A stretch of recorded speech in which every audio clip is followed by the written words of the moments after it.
আইয়ুব নবীকে। চলুন সেই আইয়ুব নবী কেমন ভালোবাসতেন স্বামীকে, আর আমাদের ঘরের হাইব্রিড ফতেমা এরা কেমন, একটু মন দিয়ে শোনো। একদম নূতন গজল, প্রিয় কবি কি লিখছে, মন দিয়ে শোনো। আর পানি দাও।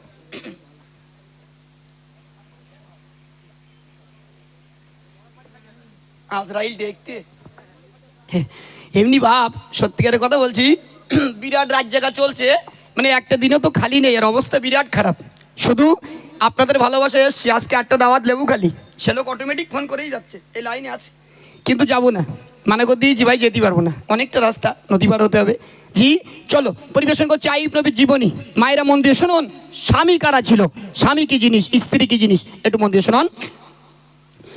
বলছি আইয়ুব নবীর ঘটনা, শোনো মুমিন মুমিনা। বলছি আইয়ুব নবীর ঘটনা, শোনো মুমিন মুমিনা। স্বামী স্ত্রীর ভালোবাসা কেমন ছিল শোনো না, স্বামী স্ত্রীর ভালোবাসা কেমন ছিল শোনো না। বলছি আইয়ুব নবীর ঘটনা, শোনো মুমিন মুমিনা।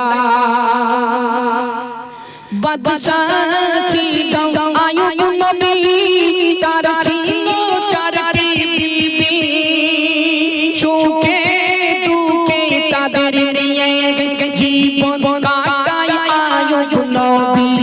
আর করলো সরু পরীক্ষা আইয়ুব নবীকে রব্বানা, করলো সরু পরীক্ষা আইয়ুব নবীকে রব্বানা। ধ্বংস হলো যা কিছু ছিল, আরো হলো বালাখানা। ধ্বংস হলো যা কিছু ছিল, আরো হলো বালাখানা। বলছি আইয়ুব নবীর ঘটনা, শোনো মুমিন মুমিনা। চিন্তায় পড়ে নবীর বিবি, আর তো কিছু নাই, না খেতে পেয়ে মরলো এবার, কি হবে উপায়। চিন্তায় পড়ে নবীর বিবি, আর তো কিছু নাই, না খেতে পেয়ে মরলো এবার, কি হবে উপায়। কষ্ট রোগে ভরে গেল আইয়ুব নবীর সারা দেখো, কষ্ট রোগে ভরে গেল আইয়ুব নবীর সারা দেখো। চলে গেল তিরটি রইল বিবি রহিমা, চলে গেল তিরটি রইল বিবি রহিমা। বলছি আইয়ুব নবীর ঘটনা, শোনো মুমিন মুমিনা।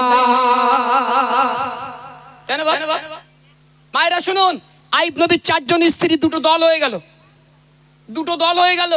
3টে স্ত্রী একদিকে, আম্মাজান বিবি রহিমা একদিকে। 3 জন বিবি মিলে আম্মাজান রহিমাকে বলছে, ও বুবু, বলছে কি হয়েছে বলো। বলছে আইয়ুব নবীর তো সব শেষ, আইয়ুব নবীর সব শেষ হয়ে গেছে, যত ধন দৌলত ছিল, উট গরু দুম্বা যা ছিল, সব আল্লাহ পাক তছনছ করে দিল। যে ঘরটায় বাস করে সেটাও আল্লাহ ভেঙে দিল। পরীক্ষা নিচ্ছে, ভাঙবেই তো। জি সব শেষ হয়ে গেল। 3টে বিবি মিলে বুবু রহিমাকে বলছে, ও বুবু চলো আমরা আইয়ুব নবীকে ছেড়ে পালাই। কিন্তু বিবি রহিমা আইয়ুব নবীকে ছেড়ে কোথাও যেতে চায় না। এমডি মতিউর রহমান কি বলছে, মন দিয়ে শুনুন। শরীর গতে দুর্গন্ধ ছড়ায় সারা গ্রামবাসীরা সবাই মিলে আইয়ুব নবীকে তাড়ায়। শরীর গতে দুর্গন্ধ ছড়ায় সারা গ্রামবাসীরা সবাই মিলে আইয়ুব নবীকে তাড়ায়।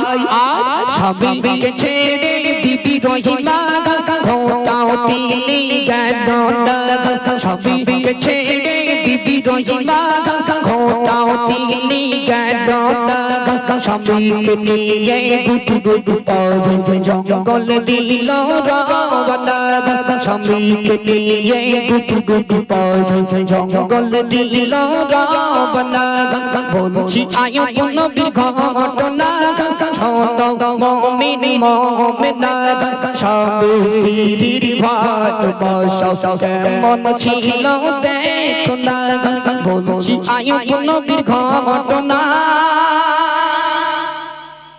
আইয়ুব নবীর গ্রামবাসীরা আইয়ুব নবীর গ্রাম থেকে বার করে দিল। গ্রাম থেকে তোর আব্বা কই? এই সাউন্ড মান তাড়াতাড়ি এগিয়ে এসো, মন দিয়ে শোনো। আইয়ুব নবী গ্রাম থেকে বার করে দিল। আইয়ুব নবী গ্রামবাসীরা ডাক দিয়ে বলল, আইয়ুব শোনো, তোমার আর গ্রামে থাকতে দেব না। কেন?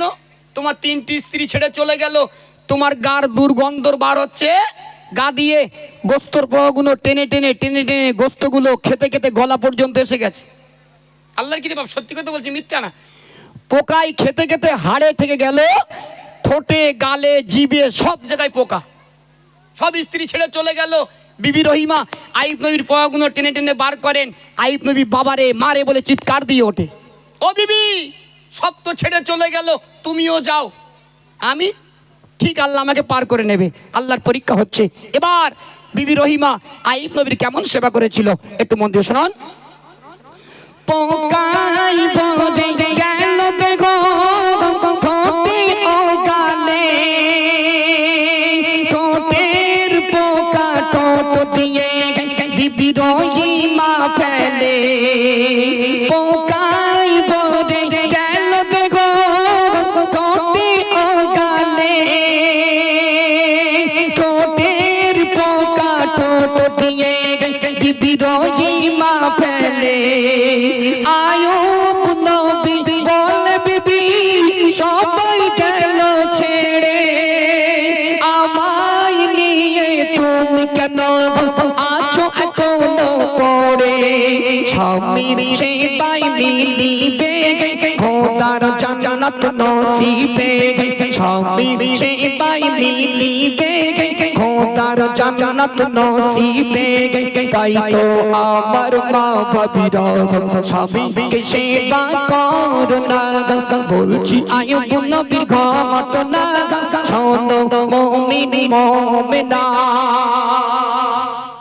মায়েরা শুনুন, আইয়ুব নবীর ঠোঁটে পোকা এত পরিমাণে হয়েছিল, আম্মাজান বিবি রহিমা ঠোঁট দিয়ে দিয়ে পোকাগুলো টেনে বার করতেন। ঠোঁট দিয়ে দিয়ে আইয়ুব নবীর গালের পোকাগুলো, ঠোঁটের পোকাগুলো ঠোঁট দিয়ে দিয়ে বার করতেন। আমাদের ঘরে গিন্নিগুলোর বললি করবে করবে, প্রথম কোথায় বলবে তোর ভাত খাও না, বেরো বেরো বেরো। হ্যাঁ, সব স্ত্রী ছেড়ে চলে গেল, আমি লাস্ট পেলে আর পড়ে রয়েছি, আমি তোমার পোকা তোলার জন্যই রয়েছি, আমার আস্ত কাল পড়ে রয়েছে, তুই মরি গেলি পরে আমি বিয়ে করবো, মরি গেলি পরে আমি বিয়ে করব। মায়েরা শুনুন, জান্নাত পাওয়া অতটা সুবিধা নয়। কাঠুরিয়ার বিবি আল্লাহর ঘোষিত জান্নাতি, কাঠুরিয়ার বিবি আল্লাহর ঘোষিত জান্নাতি। তাও জান্নাতীরা নিয়ে মা ফাতেমার এক কদম আগে থাকলেও থাকবে। যে ঘোড়ার পিঠে উঠে সাওয়ার করবেন, ঘোড়ার লাগামটা ধরে থাকবে কাঠুরিয়া বিবির নাম তার জামিলা, তাই না? রাঙাঘরের জামিলা কি করে? শুধু লিপস্টিক আর সোনু বটনে দুবেলা মারামারি করতে। লিপস্টিক যদি একটু কম হয়েছে বাপ, এখানে একরকম, এখানে একরকম, এখানে আর একরকম, এই জায়গায় আর একরকম। হ্যাঁ, লিপস্টিক আফসানা মেয়েকে রাস্তা দিয়ে হেলে হেলে ঝুলতে, যুবকেরা বলছে হেভি দেখাচ্ছে, ও কত ভালো লাগবে। হ্যাঁ, যে মেয়ের বাপ কিনে দিচ্ছ না, দাও, কবরে গেলে তোমার 2 পালা বাসই দেবে, 2 পালা না 6 পালা দেবে, শুধু ঢোকো কবরে, তখন বুঝতে পারবে যন্ত্রণাটা কি। তাহলে আইয়ুব নবীর স্ত্রী আম্মাজান বিবি রহিমা তিনি কতটাই ভালোবেসেছিলেন আইয়ুব নবীকে। 18 বছর পরে আইয়ুব নবী যেমন সুস্থ ছিল তেমন সুস্থ করে দিল। একবার জোরে বলো না সুবহানাল্লাহ, একটু জোরে বল না বাপ সুবহানাল্লাহ। বাপেরা মায়েরা শুনুন, তাহলে আমরা যে গজলগুলো পরিবেশন করি শুধু আল্লাহর কাছে বলি, আল্লাহ আমাদের এই গজল বলে সব কিছু চলে, সেদিন কাল কিয়ামতের ময়দানে মহাশরে মতিউরকে ধরা হবে। মতিউর বলো, তোমার গজল শুনে একজন ভালো হয়েছিল, খারাপ কাজ ছেড়ে দিয়ে ভালো পথে এসেছিল, একজনকে দেখো। সেদিন আমি যদি না দেখাতে পারি, মাছ সেদিন আমার খেতে হবে পুরো কনফার্ম। এজন্য আমরা যে কটা গজল বলবো মন থেকে শ্রবণ করবেন। চলুন তাহলে আইয়ুব নবীর গজলটি হলো, এবার একটি চমৎকার গজল শোনাবো, একদম মন থেকে শ্রবণ করবেন।